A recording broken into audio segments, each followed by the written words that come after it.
Hey, welcome. So today we're going to look past the big ceremonies and the perfect photos and really try to get to the heart of what marriage is.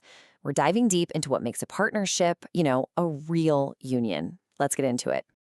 It's a question that probably crosses all of our minds at some point, right? With all the pressure and all the noise, what's it really all about? And that simple question, that's where we're going to start. So, our source gives us this amazing metaphor to think about the chalice of union. It's not a legal document, it's not a ring, it's this quiet, almost sacred space that two people build together. And it's built on the simple things, right? Companionship, honesty, kindness, and a really deep, true love. Now, this right here, this is a huge shift from what we're always told. You know that whole idea of finding your other half, the person who completes you? Well, what if that's not the goal at all?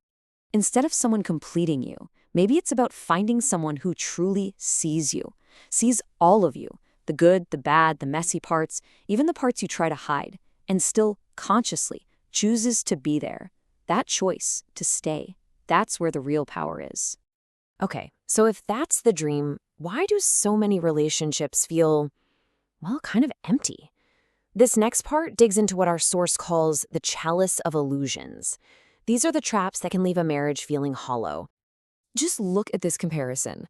On one side, you've got the illusion, marrying for social status, for financial security, relationships that are really all about the ego.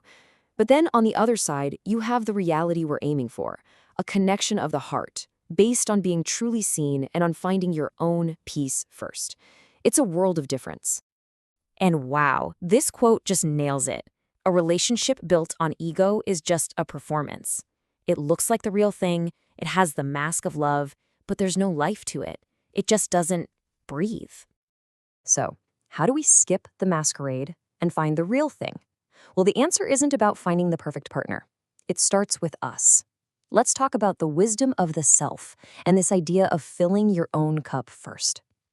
This is so important. We're often taught to look for security in another person, right?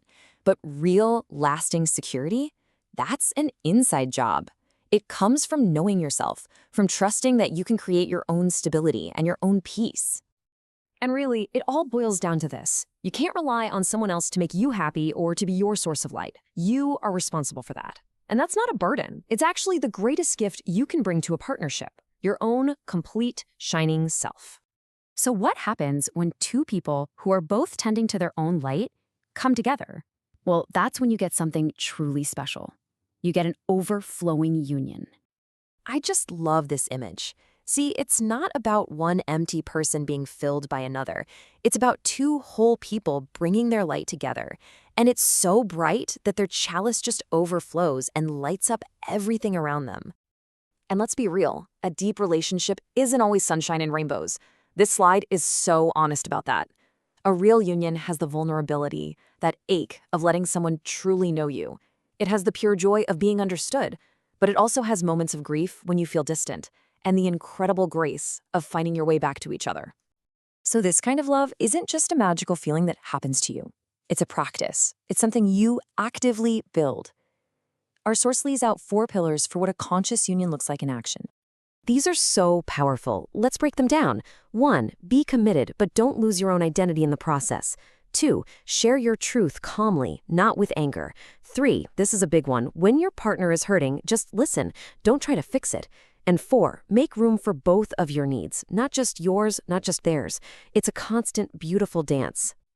And for our final idea, we're shifting from the talking and the doing to the quiet. Because sometimes the most profound connections happen without a single word being said. It's about finding meaning in the pauses. So what are we really putting into this chalice of union?